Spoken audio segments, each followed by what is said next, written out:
नमस्कार दोस्तों, आप सभी का तहे दिल से स्वागत है।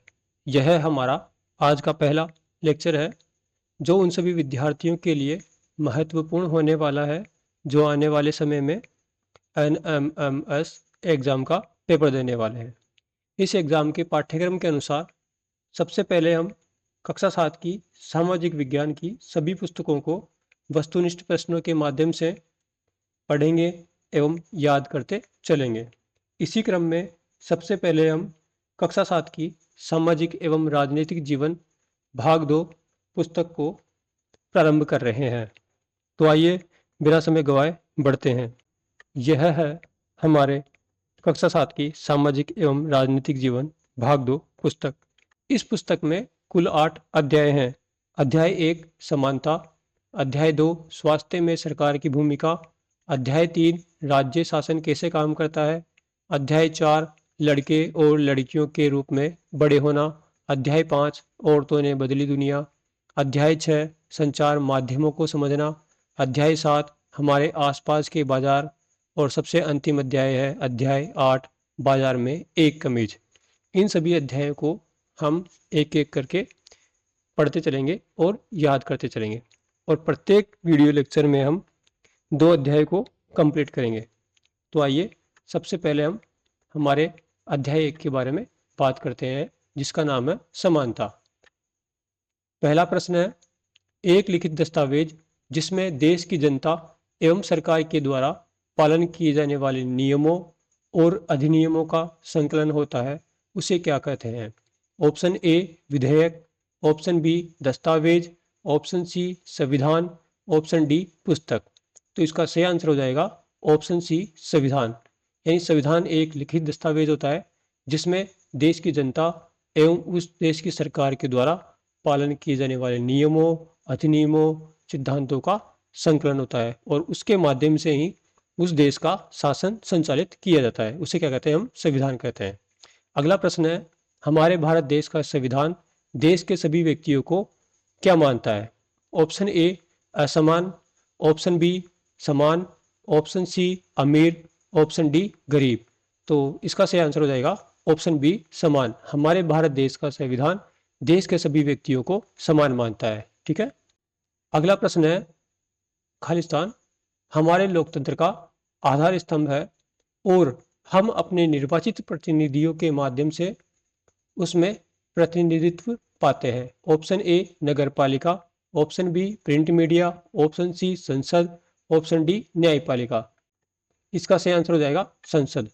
संसद हमारे लोकतंत्र का आधार स्तंभ है और हम जो हमारे द्वारा निर्वाचित प्रतिनिधित्व होते हैं उनके माध्यम से संसद में प्रतिनिधित्व पाते हैं। अगला प्रश्न है, सतत विकास के कुल 17 लक्ष्यों में से लक्ष्य 2 का संबंध किससे है? ऑप्शन ए गुणवत्तापूर्ण शिक्षा, ऑप्शन बी जल एवं स्वच्छता, ऑप्शन सी लैंगिक समानता, ऑप्शन डी भुखमरी समाप्त करना। तो आपको बताना है कि सतत विकास के कुल 17 लक्ष्यों में से लक्ष्य 2 का संबंध किससे है? तो इसका सही आंसर हो जाएगा ऑप्शन डी भुखमरी समाप्त करना। सबसे पहले आपको याद करना है कि सतत विकास के कुल कितने लक्ष्य हैं, तो वह है 17। इसमें है सबसे पहला है गरीबी, दूसरा है भुखमरी समाप्त करना, तीसरा है उत्तम स्वास्थ्य एवं खुशहाली, लक्ष्य 4 है गुणवत्तापूर्ण शिक्षा, लक्ष्य 5 है लैंगिक समानता और लक्ष्य 6 है जल एवं स्वच्छता। ठीक है। अगला प्रश्न है, समानता को स्थापित करने के लिए भारतीय संविधान में निम्न प्रावधान किए गए हैं, और आपको बताना है कि उन प्रावधानों में से कौन सा कथन असत्य है। ऑप्शन ए कानून की दृष्टि में प्रत्येक व्यक्ति समान है, ऑप्शन बी किसी भी व्यक्ति के साथ उसके धर्म, मूलवंश, जाति, लिंग, स्त्री या पुरुष और जन्म स्थान के आधार पर भेदभाव नहीं किया जा सकता, ऑप्शन सी प्रत्येक व्यक्ति सार्वजनिक स्थानों पर जा सकता है जिनमें शामिल है खेल के मैदान, होटल, दुकानें और बाजार आदि शामिल है, ऑप्शन डी है अस्पृश्यता का उन्मूलन कर दिया गया है, ऑप्शन ई उपयुक्त में से कोई नहीं। तो इसका सही आंसर हो जाएगा ऑप्शन ई उपयुक्त में से कोई नहीं, यानी कि ये सभी कथन सत्य हैं, इनमें से कोई सा भी कथन असत्य नहीं है। अगला प्रश्न है, अपने आत्मसम्मान को दांव पर लगाकर जीवित रहना अशोभनीय है, आत्मसम्मान जीवन का सबसे जरूरी हिस्सा है, इसके बिना व्यक्ति नगण्य है। यह कथन किसका है? Option A Jawaharlal Nehru, option B Mahatma Gandhi, option C doctor Bhimrao Ambedkar, option D Sardar Vallabhbhai Patel. इसका सही आंसर हो जाएगा option C doctor Bhimrao Ambedkar. अगला प्रश्न है, भारत में अस्पृश्यता या छुआछूत करना एक दंडनीय अपराध है, इसका संबंध किस अनुच्छेद से है? ऑप्शन ए अनुच्छेद 15, ऑप्शन बी अनुच्छेद 21, ऑप्शन सी अनुच्छेद 17, ऑप्शन डी अनुच्छेद 14। तो इसका सही आंसर हो जाएगा ऑप्शन सी अनुच्छेद 17। अनुच्छेद 17 के अंतर्गत अस्पृश्यता या छुआछूत को दंडनीय घोषित कर दिया गया है। अगला प्रश्न है, मध्याह्न भोजन योजना, जिसे अपन MDM या मिड डे मील भी कहते हैं, का प्रारंभ सर्वप्रथम भारत के किस राज्य से किया गया था? Option A Rajasthan, option B Tamil Nadu, option C Paschim Bengal, option D Uttar Pradesh. तो इसका सही आंसर हो जाएगा ऑप्शन बी तमिलनाडु। भारत के तमिलनाडु राज्य से सर्वप्रथम मध्याह्न भोजन योजना, जिसे हम MDM या मिड डे मील योजना भी कहते हैं, का प्रारंभ किया गया था। अगला प्रश्न है, किस वर्ष में मध्याह्न भोजन योजना मिड डे मील योजना को उच्चतम न्यायालय ने देश के सभी राज्य सरकारों को अपने स्कूलों में 6 माह के भीतर लागू करने का निर्देश दिया था? ऑप्शन ए है वर्ष 2000 में, ऑप्शन बी वर्ष 2002 में, ऑप्शन सी वर्ष 1999 में, ऑप्शन डी वर्ष 2001 में। तो इसका सही आंसर हो जाएगा ऑप्शन डी वर्ष 2001 में। यह आदेश सर्वोच्च न्यायालय ने वर्ष 2001 में दिया था। अगला प्रश्न है, किसी साहसी व्यक्ति के लिए आत्मसम्मान रहित जीवन जीने से अधिक अशोभनीय और कुछ नहीं है, यह कथन किसका है? Option A Jawaharlal Nehru, option B Mahatma Gandhi, option C doctor Bhimrao Ambedkar, option D Sardar Vallabhbhai Patel. तो इसका सही आंसर हो जाएगा option C doctor Bhimrao Ambedkar. अगला प्रश्न है, भारत में सार्वभौमिक वयस्क मताधिकार अर्थात वोट देने की न्यूनतम आयु कितने वर्ष निर्धारित की गई है? ऑप्शन ए 21 वर्ष, ऑप्शन बी 25 वर्ष, ऑप्शन सी 18 वर्ष, ऑप्शन डी 35 वर्ष। आपको बताना है कि वर्तमान में सार्वभौमिक वयस्क मताधिकार अर्थात वोट देने की आयु कितने वर्ष है? इसका सही आंसर हो जाएगा ऑप्शन सी 18 वर्ष। भारत का प्रत्येक नागरिक जिसकी आयु 18 वर्ष या 18 वर्ष से अधिक है, वह मतदान कर सकता है अर्थात वोट दे सकता है। जब 15 अगस्त 1947 को भारत आज़ाद हुआ था, तब मतदान की न्यूनतम आयु 21 वर्ष निर्धारित की गई थी, परंतु इसे 61वें संविधान संशोधन जो 1989 में हुआ था के माध्यम से मतदान की आयु को 21 वर्ष से घटाकर 18 वर्ष कर दिया गया, अर्थात वर्तमान में मतदान या सार्वभौमिक वयस्क मताधिकार की आयु 18 वर्ष है। अगला प्रश्न है, रोजा पार्क्स एक थी जिन्होंने अमेरिका में नागरिक अधिकार आंदोलन प्रारंभ किया? ऑप्शन ए भारतीय महिला, ऑप्शन बी रूसी महिला, ऑप्शन सी अफ्रीकी अमेरिकी महिला, ऑप्शन डी ब्रिटिश महिला। इसका सही आंसर हो जाएगा ऑप्शन सी अफ्रीकी अमेरिकी महिला, यानी रोजा पार्क्स एक अफ्रीकी अमेरिकी महिला थी जिन्होंने अमेरिका में नागरिक अधिकार आंदोलन प्रारंभ किया था। अगला प्रश्न है, नस्लीय भेदभाव को समाप्त करने के लिए अमेरिका में नागरिक अधिकार आंदोलन, जिसे हम कहते हैं सिविल राइट्स मूवमेंट, किस वर्ष प्रारंभ हुआ? ऑप्शन ए वर्ष 1950 में, ऑप्शन बी वर्ष 1951 में, ऑप्शन सी वर्ष 1955 में, ऑप्शन डी वर्ष 1964 में। तो इसका सही आंसर हो जाएगा ऑप्शन सी वर्ष 1955 में। वर्ष 1955 में अमेरिका में नस्लीय भेदभाव को समाप्त करने के लिए नागरिक अधिकार आंदोलन प्रारंभ हुआ था। यहाँ पर वर्ष पूछा है इसलिए हम वर्ष 1955 करेंगे, और यदि प्रश्न में दशक पूछे तब हम करेंगे 1950 के दशक के अंत में। अगला प्रश्न है, अमेरिका में नागरिक अधिकार अधिनियम किस वर्ष बना? ऑप्शन ए वर्ष 1954 में, ऑप्शन बी वर्ष 1955 में, ऑप्शन सी वर्ष 1960 में, ऑप्शन डी वर्ष 1964 में। इससे पहले वाले प्रश्न में हमें पूछा गया था कि अमेरिका में नागरिक अधिकार आंदोलन किस वर्ष प्रारंभ हुआ था, तो यह हुआ था वर्ष 1955 में यह आंदोलन प्रारंभ हुआ था। और इस प्रश्न में पूछा गया है कि अमेरिका में नागरिक अधिकार अधिनियम किस वर्ष बना था, तो इसका सही आंसर हो जाएगा वर्ष 1964, ऑप्शन डी। अगला प्रश्न है, किस वर्ष नागरिक अधिकार अधिनियम ने नस्ल, धर्म और राष्ट्रीय मूल के आधार पर भेदभाव को निषेध कर दिया? ऑप्शन ए वर्ष 1954 में, ऑप्शन बी वर्ष 1955 में, ऑप्शन सी वर्ष 1960 में, ऑप्शन डी वर्ष 1964 में। तो इसका सही आंसर हो जाएगा ऑप्शन डी वर्ष 1964 में अमेरिका में नागरिक अधिकार अधिनियम बना, जिसने नस्ल, धर्म और राष्ट्रीय मूल के आधार पर भेदभाव करने पर निषेध लगा दिया। अगला प्रश्न है, निम्न में से भारतीय संविधान का कौन सा अनुच्छेद धर्म, मूल वंश, जाति, लिंग व जन्म स्थान के आधार पर विभेद का प्रतिषेध करता है? ऑप्शन ए अनुच्छेद 14, ऑप्शन बी अनुच्छेद 17, ऑप्शन सी अनुच्छेद 15, ऑप्शन डी अनुच्छेद 21। तो इसका सही आंसर हो जाएगा ऑप्शन सी अनुच्छेद 15। अनुच्छेद 15 के तहत कोई भी व्यक्ति किसी भी व्यक्ति के साथ धर्म, मूलवंश, जाति, लिंग एवं जन्म स्थान के आधार पर भेदभाव नहीं कर सकता, और इसी अनुच्छेद के तहत राज्य किसी व्यक्ति के साथ धर्म, मूलवंश, जाति, लिंग एवं जन्म स्थान के आधार पर भेदभाव नहीं कर सकता। अगला प्रश्न है, भारतीय संविधान के जनक के रूप में किसे जाना जाता है? Option A Jawaharlal Nehru, option B Mahatma Gandhi, option C doctor Bhimrao Ambedkar, option D Sardar Vallabhbhai Patel. तो इसका सही आंसर हो जाएगा डॉक्टर भीमराव अंबेडकर, यानी कि डॉक्टर भीमराव अंबेडकर को हम भारतीय संविधान के जनक के रूप में जानते हैं। अगला प्रश्न है, प्रत्येक व्यक्ति सार्वजनिक स्थानों जैसे खेल के मैदान, होटलों, दुकानों, बाजारों, भोजनालयों एवं मनोरंजन स्थानों पर जा सकता है एवं जनता के उपयोग के लिए समर्पित कुओं, सड़कों, स्नान घाटों एवं तालाबों का उपयोग कर सकता है। यह समानता भारतीय संविधान का कौन सा अनुच्छेद प्रदान करता है? ऑप्शन ए अनुच्छेद 14, ऑप्शन बी अनुच्छेद 17, ऑप्शन सी अनुच्छेद 15, ऑप्शन डी अनुच्छेद 21। तो यह समानता भारतीय संविधान का अनुच्छेद 15 प्रदान करता है, ऑप्शन सी अनुच्छेद 15।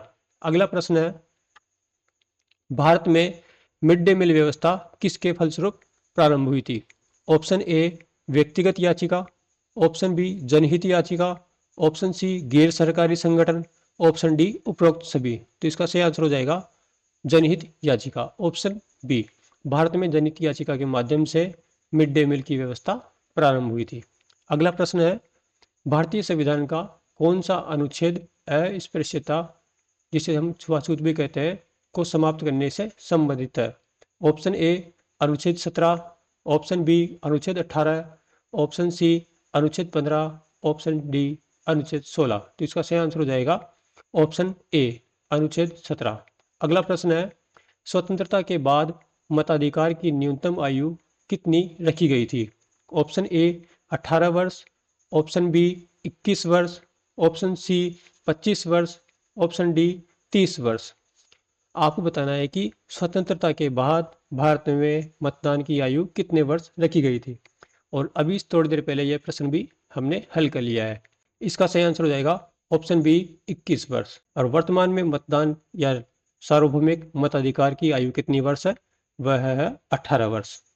दोस्तों, यह हमारे अध्याय 1 के सभी महत्वपूर्ण प्रश्न थे जो हमने हल कर लिए हैं। इसके बाद अब चलते हैं हम अध्याय 2 की तरफ। अध्याय 2 का नाम है स्वास्थ्य में सरकार की भूमिका। पहला प्रश्न है, दवाइयां निर्मित करने में भारत का विश्व में कौन सा स्थान है? ऑप्शन ए पहला, ऑप्शन बी दूसरा, ऑप्शन सी तीसरा, ऑप्शन डी चौथा। तो इसका सही आंसर हो जाएगा ऑप्शन सी तीसरा। दवाइयां निर्मित करने में भारत का विश्व में तीसरा स्थान है।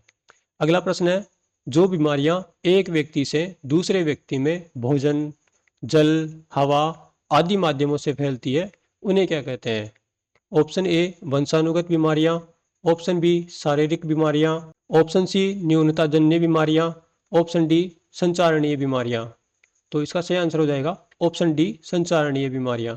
संचारणीय बीमारियां वह होती है जो एक व्यक्ति से दूसरे व्यक्ति में भोजन हो गया, जल हो गया और या हवा हो गई, इसके माध्यम से फैलती है। ठीक है। अगला प्रश्न है, कितने प्रतिशत संचारणीय बीमारियां जल के द्वारा फैलती है? Option A 15%, option B 21%, option C 11%, option D 31%। तो इसका सही आंसर हो जाएगा ऑप्शन बी 21%। 21% बीमारियां जो संचारणीय बीमारियां होती है वो जल के माध्यम से फैलती है। अगला प्रश्न है, स्वास्थ्य सेवा सुविधाओं को कौन सी दो श्रेणियों में विभाजित किया गया है? ऑप्शन ए सार्वजनिक और निजी, ऑप्शन बी ग्रामीण और शहरी, ऑप्शन सी उच्च और निम्न, ऑप्शन डी प्राथमिक और माध्यमिक। तो इसका सही आंसर हो जाएगा ऑप्शन ए सार्वजनिक और निजी। स्वास्थ्य सेवाओं को दो भागों में बांटा गया है, सार्वजनिक स्वास्थ्य सेवाएं और निजी स्वास्थ्य सेवाएं। अगला प्रश्न है, सार्वजनिक स्वास्थ्य सेवा स्वास्थ्य केंद्रों एवं अस्पतालों की एक श्रृंखला है जो किसके द्वारा चलाई जाती है? ऑप्शन ए सरकार, ऑप्शन बी संपन्न व्यक्तियों के द्वारा, ऑप्शन सी निजी संस्थाओं के द्वारा, ऑप्शन डी उपयुक्त में से कोई नहीं। इसका सही आंसर हो जाएगा ऑप्शन ए सरकार के द्वारा। सार्वजनिक स्वास्थ्य सेवाओं का संचालन सरकारों के द्वारा किया जाता है। अगला प्रश्न है, निजी स्वास्थ्य सेवाएं किसके द्वारा प्रदान की जाती है? ऑप्शन ए संपन्न व्यक्तियों के द्वारा, ऑप्शन बी निजी संस्थाओं एवं कंपनियों द्वारा, ऑप्शन सी सरकार के द्वारा, ऑप्शन डी उपयुक्त में से कोई नहीं। आपको बताना है कि निजी स्वास्थ्य सेवाएं किसके द्वारा प्रदान की जाती है।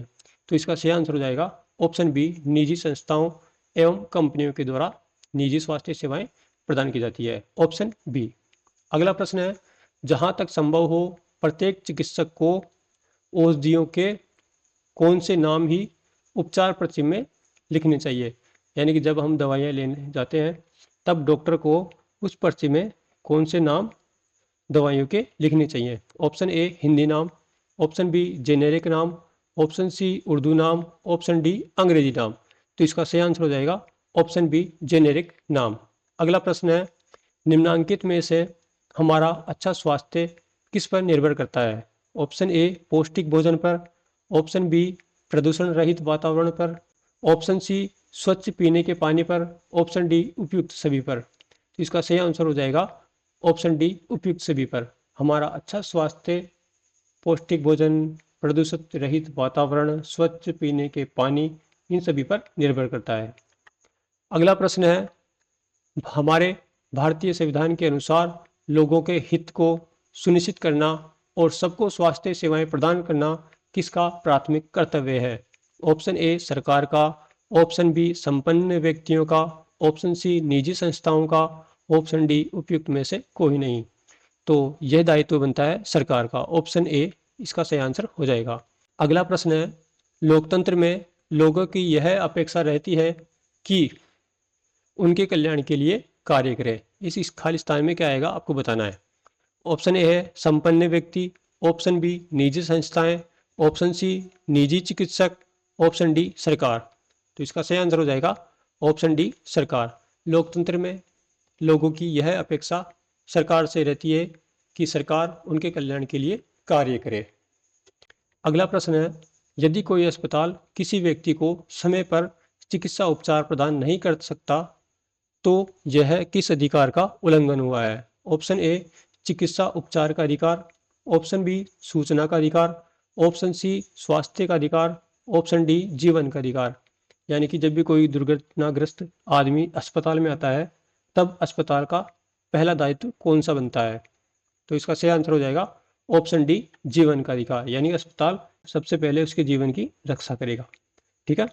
अगला प्रश्न है, यह सरकार की जिम्मेदारी है कि वह अच्छी स्वास्थ्य सेवाएं प्रदान करे। ऑप्शन ए गरीबों को, ऑप्शन बी अमीरों को, ऑप्शन सी अति विशिष्ट व्यक्तियों को, ऑप्शन डी समस्त नागरिकों को। तो यह सरकार की जिम्मेदारी है कि वह अच्छी स्वास्थ्य सेवाएं देश के समस्त नागरिकों को प्रदान करे। इसका सही आंसर हो जाएगा ऑप्शन डी देश के समस्त नागरिकों को। अगला प्रश्न है, सतत विकास के कुल 17 लक्ष्यों में से लक्ष्य 3 का संबंध किससे है? ऑप्शन ए गुणवत्तापूर्ण शिक्षा, ऑप्शन बी लैंगिक समानता, ऑप्शन सी उत्तम स्वास्थ्य एवं खुशहाली, ऑप्शन डी जल एवं स्वच्छता। तो यह प्रश्न पहले भी आया हुआ है लेकिन उस प्रश्न में लक्ष्य 2 के बारे में पूछा था, इस प्रश्न में लक्ष्य 3 के बारे में पूछा जा रहा है। तो सबसे पहले तो आपको याद रखना है कि सतत विकास के कुल कितने लक्ष्य हैं? ये हैं 17। कुल लक्ष्य कितने? 17 लक्ष्य है। इसमें लक्ष्य 1 का संबंध है गरीबी से, लक्ष्य 2 का संबंध है भुखमरी से, लक्ष्य 3 का संबंध है उत्तम स्वास्थ्य एवं खुशहाली से, लक्ष्य 4 का संबंध है गुणवत्तापूर्ण शिक्षा से, लक्ष्य 5 का संबंध है लैंगिक समानता से और लक्ष्य 6 का संबंध है जल एवं स्वच्छता से। तो इसका सही आंसर हो जाएगा ऑप्शन सी, उत्तम स्वास्थ्य एवं खुशहाली। अगला प्रश्न है, कोस्टोरिका किस महाद्वीप का सबसे स्वस्थ देश माना जाता है? ऑप्शन ए एशिया महाद्वीप, ऑप्शन बी अफ्रीका महाद्वीप, ऑप्शन सी दक्षिणी अमेरिका महाद्वीप, ऑप्शन डी यूरोप महाद्वीप। तो आपको बताना है कि कोस्टोरिका कौन से महाद्वीप में स्थित है। यह उस महाद्वीप का सबसे स्वस्थ देश माना जाता है। तो इसका सही आंसर हो जाएगा ऑप्शन सी, दक्षिणी अमेरिका महाद्वीप। इसके बाद हम 2-3 फुल फॉर्म देखेंगे। सबसे पहली है आरएमपी, इसका मतलब है पंजीकृत चिकित्सा व्यवसाय। अगला है ओपीडी यानी कि आउट पेशेंट डिपार्टमेंट, इसका अर्थ होता है बाह्य रोगी विभाग। आपको यह कैसे कैसे याद कर लेने हैं। इसके बाद है MLA, member of legislative assembly, इसे हम बोलते हैं विधानसभा सदस्य। ये तीनों फुल फॉर्म आपको ऐसे कैसे याद कर लेने हैं। आरएमपी का मतलब होता है पंजीकृत चिकित्सा व्यवसाय, ओपीडी का मतलब होता है आउट पेशेंट डिपार्टमेंट, जिसे हम कहते हैं बाह्य रोगी विभाग। एमएलए का मतलब होता है मेंबर ऑफ लेजिस्लेटिव असेंबली यानी कि विधानसभा सदस्य। अगला प्रश्न है, निम्नलिखित में से कौन स्वास्थ्य सेवाओं में शामिल नहीं है? ऑप्शन ए स्वास्थ्य केंद्र, जिसे हम कहते हैं अस्पताल, ऑप्शन बी परीक्षणों के लिए प्रयोगशाला, ऑप्शन सी एम्बुलेंस की सुविधा, ऑप्शन डी सभी को रोजगार की सुविधा। तो इसका सही आंसर हो जाएगा ऑप्शन डी, सभी को रोजगार की सुविधा। ये स्वास्थ्य सेवाओं में सम्मिलित नहीं है। अगला प्रश्न है, निम्नलिखित में से कौन सी बीमारी पानी से संबंधित है? Option A eye flu, option B हैजा, option C malaria, option D plague. तो इसका सही आंसर हो जाएगा ऑप्शन बी हैजा। हैजा पानी से संबंधित बीमारी है। अगला प्रश्न है, देश की स्वच्छता सुविधाओं का ध्यान कौन रखता है? ऑप्शन ए स्वास्थ्य मंत्री, ऑप्शन बी गृह मंत्री, ऑप्शन सी वित्त मंत्री, ऑप्शन डी मुख्यमंत्री। तो इसका सही आंसर हो जाएगा ऑप्शन ए स्वास्थ्य मंत्री। स्वास्थ्य मंत्री देश की स्वच्छता सुविधाओं का ध्यान रखता है। अगला प्रश्न है, स्वच्छ भारत अभियान की शुरुआत कब से हुई थी? ऑप्शन ए 2 अक्टूबर 2014, ऑप्शन बी 2 अक्टूबर 2015, ऑप्शन सी 2 अक्टूबर 2016, ऑप्शन डी 2 अक्टूबर 2017। आपको बताना है कि भारत में स्वच्छ भारत अभियान की शुरुआत कब से हुई थी। तो इसकी शुरुआत हुई थी 2 अक्टूबर 2014 से। ऑप्शन ए 2 अक्टूबर 2014 से भारत में स्वच्छ भारत अभियान की शुरुआत हुई थी। दोस्तों, हमने आज के इस वीडियो लेक्चर में 2 अध्यायों अध्याय 1 व अध्याय 2 के समस्त महत्वपूर्ण प्रश्नों को पढ़ा है, समझा है और याद किया है। अगर इसमें कोई कमी हो तो आप अपने सुझाव कमेंट बॉक्स में दे सकते हैं। साथ ही आपको यह बताना है कि आपके कुल कितने प्रश्न सही हुए हैं। आशा करूँगा आपको यह वीडियो लेक्चर पसंद आया होगा। धन्यवाद।